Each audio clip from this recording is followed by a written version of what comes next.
Hello friends, welcome to Rithanika kitchen. இன்றைக்கி பார்க்க போகிறது கேரளா ஸ்பெஷல் பழம்பொரி எப்படி பண்ணுறதுன்னு பார்க்கலாம். ஒரு கப் அளவுக்கு மைதா மாவு சேர்த்துடலாம்.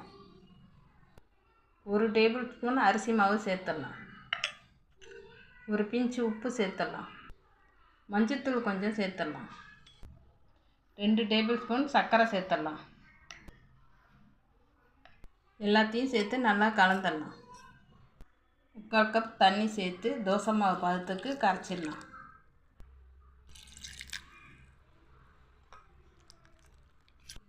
ஏலக்காய் 2 தட்டி வச்சுருக்கேன், இதில் சேர்த்துடலாம். மூடி 10 நிமிஷம் ஊற வச்சிடலாம்.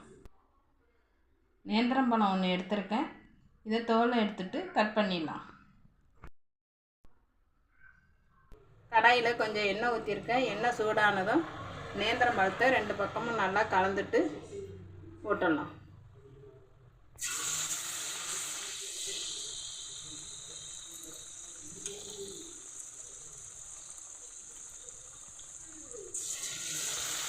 ரெண்டு பக்கம் வெந்ததும் எடுத்துடலாம்.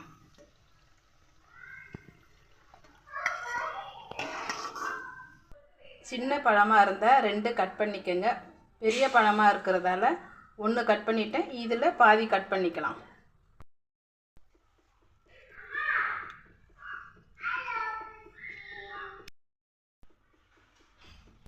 மீதி மாவில் எல்லாத்தையும் போட்டு எடுத்துக்கலாம். நம்மளுடைய பழம்பொரி ரெடி ஆயிடுச்சு. பிடிச்சிருந்தா லைக் பண்ணுங்கள். ரிதனிகா கிச்சனை சப்ஸ்கிரைப் பண்ணுங்கள்.